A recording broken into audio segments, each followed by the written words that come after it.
Hey everybody, it's Jason Blaha with Ice Cream Fitness here. I've gotten about 20 or 30 requests for me to do a video just discussing milk and the misinformation and disinformation on it, and people wondering if it's safe or not to drink. But hold on, let me give you guys a bicep shot first.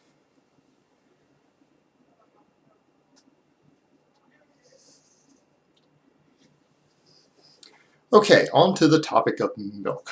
Because we have a lot of vegans and paleo dieters putting out information online, there can be a lot of disinformation and propaganda regarding milk and dairy. However, not all of it is actually invalid. Some of it is valid and a lot of it is propaganda. First of all, lactose intolerance. This is a real issue and a sizable portion of the population has it. And the demographics vary on this a lot ethnically. However, Caucasians are the least likely by the largest margin of actually being lactose intolerant. It is far, far more common in other ethnic groups. And lactose intolerance is the lack of the enzyme to break down lactose, which is the main sugar found in milk. And it can cause a number of issues. Some people who are severely lactose intolerant probably shouldn't consume dairy at all. People who have milder versions of it can oftentimes consume it in small amounts without issues, or they can take enzymes specifically to correct the problem. But it is genetic. Either you are born with the enzymes or you aren't. There's also casein allergies, which casein is about 80% of the protein in milk is going to be casein. However, this is relatively rare. There are far more common food allergies out there, and unless you're seeing signs of it, I wouldn't worry about this. And if you are, go talk to your doctor about it. So these are your actual valid concerns.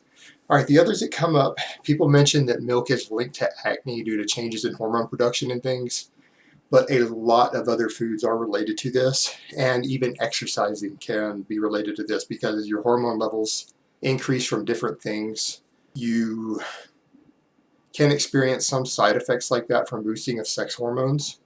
However, when you're dealing with this type of acne that's caused by some lifestyle-induced factor, you can simply practice better hygiene to get rid of it. And that's not to belittle people who have legitimate and serious acne problems, but for those people, a change in their diet isn't going to matter. People who need actual medications for their acne issues, it is highly unlikely that a change in their diet is going to make very much of a difference for or against the problem. So this one's been a little overhyped.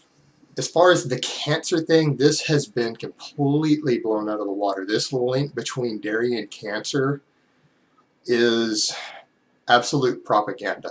The very hormones that they're even discussing that are linked to cancer from dairy would be from just about any food that has carbohydrates in it, not just dairy. It's really preposterous. And even exercise. According to the chain of logic that vegans and other people use to say that dairy causes cancer, any form of intense exercise would cause cancer through the exact same pathways.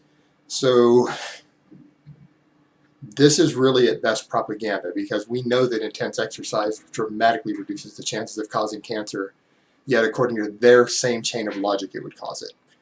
And there's no real data showing that dairy causes or even increases the risk of cancer, so we can just throw this out.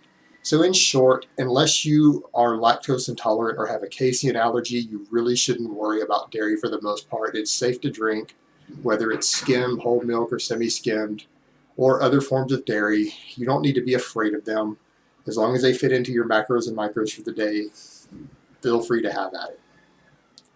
And on a side note, a lot of people who are mildly lactose intolerant can handle cultured lactose just fine, so you might want to experiment around with that a bit, things like yogurt, kefir, and things like that. All right, that's really all I have to say on that today. I hope this has been informative, and I will talk to you next time.